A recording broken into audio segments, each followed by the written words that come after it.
राम राम दोस्तों, एक बार फिर से स्वागत है आपका वीडियो में। और आज की वीडियो बड़ी विशेष होने वाली है, क्योंकि आज की वीडियो में आपके साथ साझा करने जा रहा हूँ एक विशेष प्रकार की कहानी।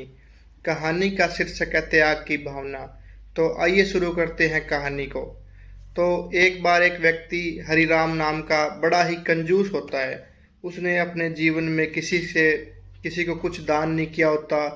मतलब किसी के दान के नाम पे कुछ नहीं दिया होता। बड़ी कंजूस, उसकी कंजूसी से उसके घर वाले, पड़ोसी, रिश्तेदार सब बड़े दुखी होते हैं कि ये बड़ा कंजूस है, किसी को एक पैसा नहीं देता। तो तभी अचानक उसके घर में एक छोटा बर्तन गुम हो गया। तो उस कंजूसी की भावना इतनी ज़्यादा थी कि वो, मतलब अगर उसके शरीर का एक बाल भी टूटे तो भी वो परेशान होता। तो छोटा बर्तन गुम हुआ तो उसे काफ़ी ज़्यादा परेशानी हुई। उसने 3-4 दिन बहुत ढूंढा उस बर्तन को, जहाँ तक संभव था, लेकिन वो नहीं मिला।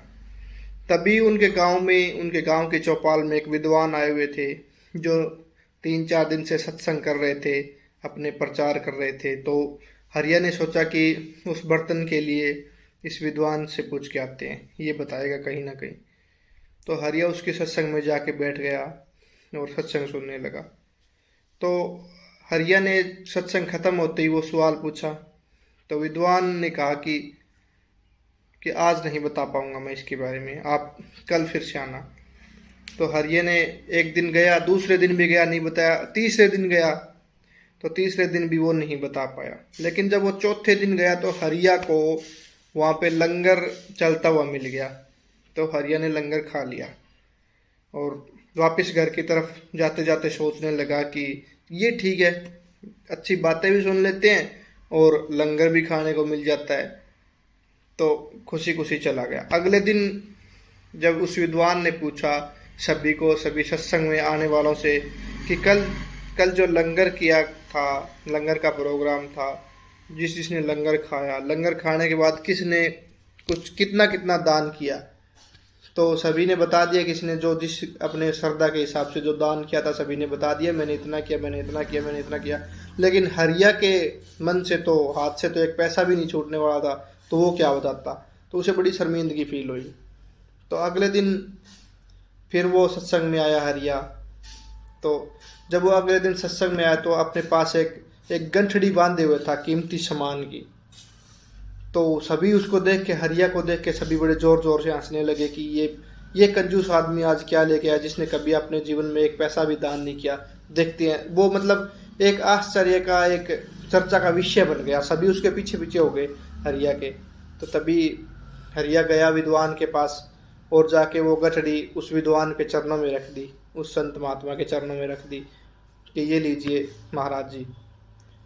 तो उसने, विद्वान ने उससे पूछा कि कल तो तूने लंगर के समय जो सेवा थी उसमें एक पैसा भी दान नहीं किया, आज ये लेके आया, क्या लेके आया इसमें। तो उसने वो गंठरी खोली उसकी, तो उसमें कुछ बहुत सारे पैसे, कुछ मुद्राएं थी और कुछ गहने भी थे।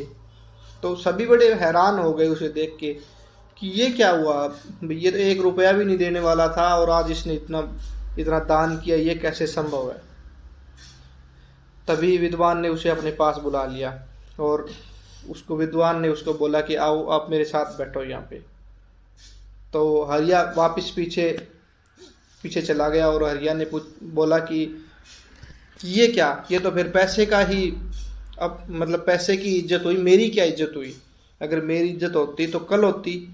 तभी विद्वान ने जवाब दिया। वो बड़ा बड़ा सौभाग्यशाली फील किया वो सुन के हरिया ने कि ये जो आपकी इज्जत आपकी नहीं हुई, आपके पैसे की नहीं हुई, ये इज्जत त्याग की भावना की इज्जत हुई है, दान की भावना की इज्जत हुई है ये।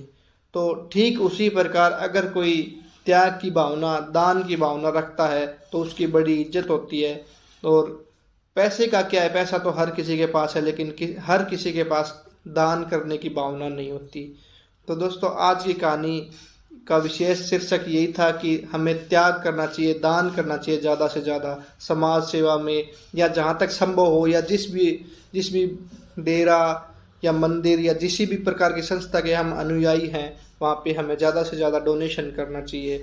और डोनेशन, दान, त्याग की भावना ही आदमी को महान बनाती है, ना कि पैसा इकट्ठा करने की भावना आपको महान बनाती है। और आप सभी ने ये काफ़ी बार सुना भी होगा कि पैसा या कुछ साथ जाता नहीं, तो त्याग की भावना, जो अच्छे कर्म हम करेंगे वही साथ जाएंगे। तो ठीक है दोस्तों, मुझे उम्मीद है कि आप इस त्याग की भावना नामक कहानी को अपने जीवन में अपनाओगे, इस पे इम्प्लीमेंट करोगे और अपने जीवन को सफल बनाओगे। तो वीडियो को पूरा देखने के लिए दिल से धन्यवाद। जय हिंद।